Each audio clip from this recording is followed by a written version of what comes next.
Bonjour tout le monde, aujourd'hui j'ai une invitée spéciale où nous allons parler de l'instinct maternel, donc je vais la laisser se présenter. Bonjour, je m'appelle Céline Hennig et je suis psychologue en maternité.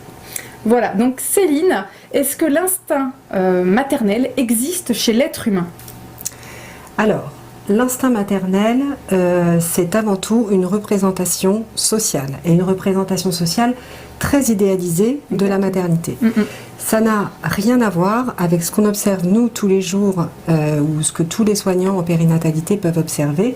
Il suffit de faire référence à votre propre expérience ou à celle des proches pour se rendre compte qu'il n'y a rien d'évident dans l'accès à la maternité. Exactement, moi pour être au quotidien quand les femmes accouchent, les jeunes femmes que j'accompagne, ou même dans mon entourage personnel et de mon expérience personnelle, on appelle le pédiatre, on appelle les copains et les copines qui ont déjà eu des enfants, on ne sait pas toujours quoi faire et comment le faire. Alors justement, cet instinct maternel n'existe pas. Est-ce qu'on a des preuves que ça n'existe pas justement ? Alors, en tous les cas, on n'a jamais retrouvé de gène de la maternité et il n'y a aucune étude qui prouve qu'il y aurait quelque chose d'instinctif dans la maternité. D'accord. Et si justement ce n'est pas de l'instinct maternel, qu'est-ce que c'est ?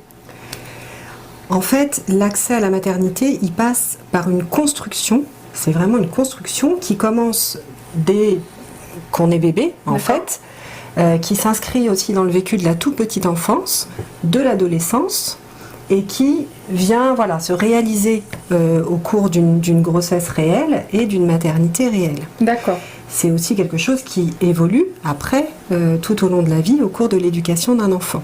Alors, c'est en ça que les gens peuvent penser que c'est inné, parce qu'en effet, c'est quelque chose qui prend appui sur le passé, et le passé lointain de la personne. C'est un processus dont on ne conscientise pas l'importance au final, parce que dès tout bébé, on va voir notre mère s'occuper des frères et sœurs, pareil pour le papa, et du coup, on a déjà cette transmission qui opère. On voit déjà les gestes, on voit joue déjà à la poupée, et voilà.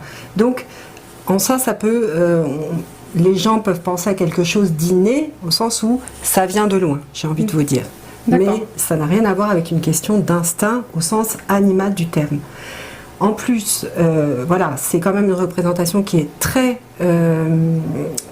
défavorable pour la femme, puisque évidemment que ça renvoie à la condition animale, la question de l'instinct. Donc on n'en est pas là du tout. Et en plus, ça a quelque chose d'extrêmement culpabilisant pour les femmes. Ça met du poids, de la responsabilité. Si on ne sait pas faire, c'est qu'on n'a pas un bon instinct maternel, qu'on ne serait peut-être pas une bonne maman, peut-être. Oui, et puis c'est surtout que ça peut alourdir considérablement l'expérience des femmes qui, pour la plupart, pour 99%, vont à un moment donné se retrouver en questionnement, en difficulté de manière tout à fait normale. Exactement. Et qui peuvent se sentir extrêmement coupables de ne pas avoir la recette magique pour être, entre guillemets, une bonne mère. D'accord, très bien. Ok, donc du coup on pourrait parler d'un attachement, quel terme on pourrait utiliser à la place de instinct maternel ? Moi je pense qu'il faut absolument bannir ce terme. On est bien d'accord. Voilà, ça me paraît quand même beaucoup plus prudent de parler de plus ou moins grande capacité d'adaptation à des nouvelles fonctions de mère ou de père. D'accord, très bien, capacité d'adaptation. Merci à toi Céline d'avoir répondu à toutes mes questions. On vous dit à bientôt. N'hésitez pas non plus à vous abonner à ma chaîne YouTube. Au revoir.